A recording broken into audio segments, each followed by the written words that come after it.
organize a congress and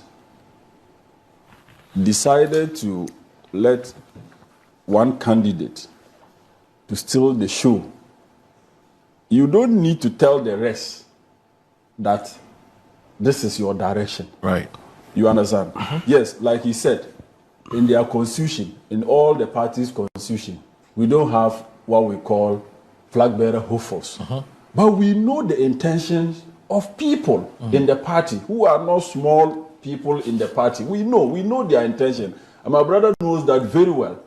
You understand? Right. So if a program is organized and some purported flag bearer hopefuls are being gagged in a small corner, whilst one is allowed to move around virtually the entire stadium to exchange pleasantries with delegates.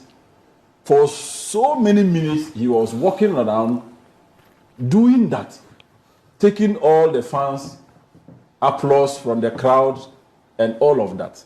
This, you don't need anybody to tell you that this was the purpose or this was deliberate or not. You said it wasn't planned. Yes. Why? Why was it not planned? If it wasn't planned, he is the only one who was given the inner perimeter to walk around, unlike the others. He's the only surviving. Yes, he is. Vice President. You see, but let me now come, which Former I Vice know my President brother of the will party. understand. When you are managing a divided house, you ought to be very, very careful in what you do, so that people don't interpret meanings into it. You understand? Right. There's already a perception that this early Congress, this top-bottom approach is being undertaken to favor His Excellency Dr. Mahmoud Bawumia. He knows that. You heard that. Moro, you heard that. Everybody is common knowledge.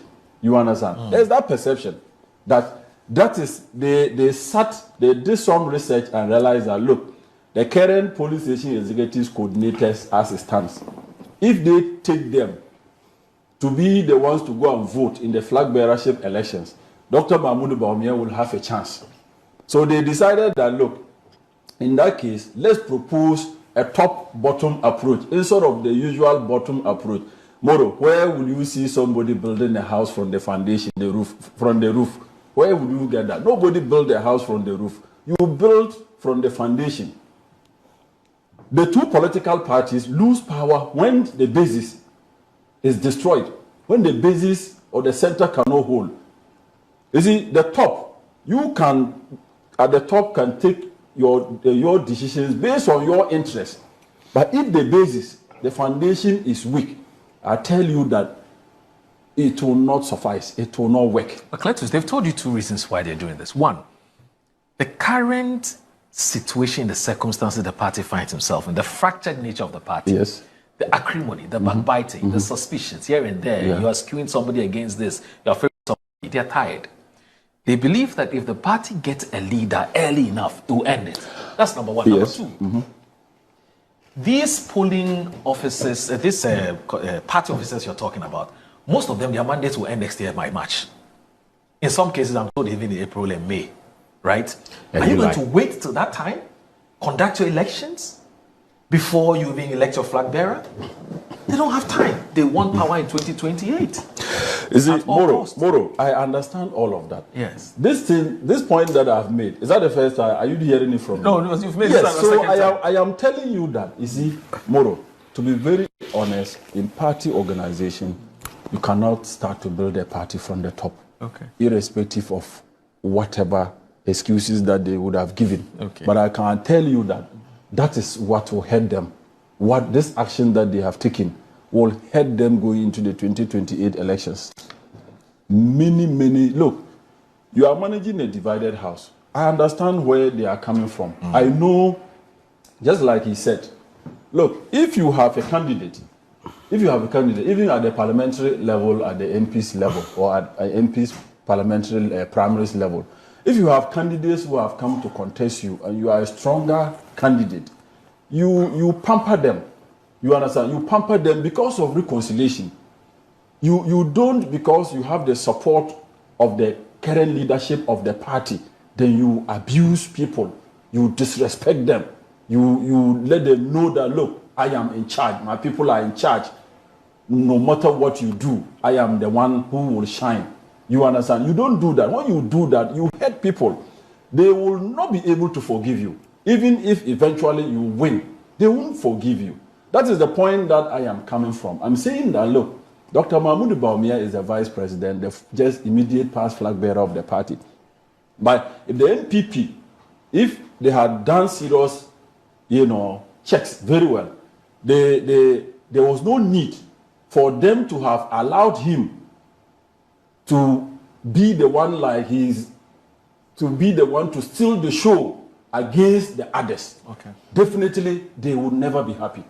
And they will not forgive the national executives, they will not forgive the organizers, and they will even forgive Dr. Mahmoud Bawumia. That is why reconciliation will become very difficult for them, because they, the national executives, they have the onerous task to reconcile the party after these elections. Now, the other aspirants have seen them to be the ones projecting one candidate. How will you be able to charter or lead reconciliation after the elections? That is what my brother and co should be worried about. You need to reconcile your party. Any party that is not together, the two political parties, goes into an election fractured, and you can never make any good results in that post. So for me, the National Executive Committee should have told Dr. Mahmoud Bawumia, at least, yes, you are the former flag bearer, vice president, but under the circumstances, let's those took fire. Already, we have been suspected to be with you. So let's manage it this way. Or yes, in your constitution, you don't have, even NDC constitution, you don't have flag bearer hopefuls. We don't have. But under the circumstances, okay, all these people who have shown interest to contest, all of you will use the inner perimeter and walk in and wave at delegates and go and sit down. You understand? This is how you chart a reconciliation course. This is how you start it. So that any of them that eventually lose will not have any reason to accuse you or accuse the victim. This is how you build a party that is fractured. You understand? But the tangent they are going, I see a very big problem. I see in the future, they won't be able to reconcile. Just like what happened to them. Because they are still hurting people. If you listen to Ken very well, Ken will tell you that I don't have a problem with Dr. Mahmoud Bawumia. But the people around him, those campaigning for him, they think that we are nobody. So we will show them that we are also somebody. That is what is happening. He will tell you, he has said it in many fora, that I don't have a personal problem with Dr. Mahmoud Bawumia. So I'm saying that those who are campaigning or supporting the cause of Dr. Mahmoud Bawumia, you should change your style if you actually want well or wish well for Dr. Mahmoud Bawumia. Because at the end of the day, your posturing, your style of supporting the former vice president will cause him more harm than good. Because your posturing is hurting other people. Your style, your campaign style is hurting other aspirants. That is what Ken keep on talking about this. Brian is a fine gentleman. Educhim, all of them. Nanseya and NPP for a delegate conference. Now, delegate conference, no, who say aspirants be some of them were treated with acquires a preferential treatment. A bimonsu honoma, ya mom piokra, not just say the almost share baby. Now, almost share baby, that is including Kennedy, a compre Agye and now on see a man quite say. Ononso enchire ne bobre no nanti kromu no wewu infantry delegates no the former vice president Dr. Mahmoud Bawumia eno na chese yeni pay otina radio so ana TV so cheche mu ma yate ase se sa treatment na omode ma presidential aspirant no ya na enye fine sa esanse mu nyina ya party ba ko ntie be ya anka ubema obi akwan amana nantimu bi amana wevi bia ene nke be sa fata nanso se ukoye ne sa na chese akoye te se mu choose nipa ba ko over the other person eno nso the problem kesi ebeba idintimu ebeba eno o kire se party mpenivo wo NPP mu no omo hwe ni ye pa no omo bomoden se omo be ma nkabom aba party ni mo enye sa na se omo ma Kennedy Japan neni an etutu ka ne nsema ono nso de se oye no obeye isan se ono de oni Dr. Mahmoud Bawumia any problem bia nanso Dr. Mahmoud Bawumia ne chidifo no the way omo treat the rest of the candidates akana na aspirants akano enye fe. That is what honorable no etwetwemu ewo honum no right there. So we are moving on really quick to other stories now. Yeah, so that is exactly what is really going on, and I think so. What the message Sir Honorable no the two, and I think it makes a lot of sense.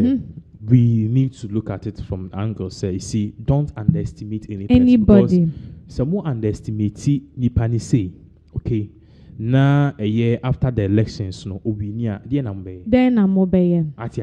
Because at the end of the day, you are not going to vote, or the delegate are the ones who vote. And one of the things you wouldn't want to do is to underestimate your opponents. What I say, okay, I say you school, but ding on kasa. On kasa. That's what my brain. Hey, omo exams are over we no na chess. Omo no ma pass. Me kai me wo uni no. Girl back how much? How much no whole school? Obeko no tipu kun. Hey, say girl you want nti u teach obo fi say girl no you serious oh master dey ori. Ori dey bia ori. Ba obo so bi a on back class. We hwe na hu no. Sa. Ati ase mu abe pass through. Ye be try exams na aba. Omo no timi aha. So I think that this particular message if people are don't much eba no idea is something that was here shini pa say we shouldn't be underestimating a year honorable Kennedy Japan. And as much as possible, they should put measures in place to ensure equality and then unity.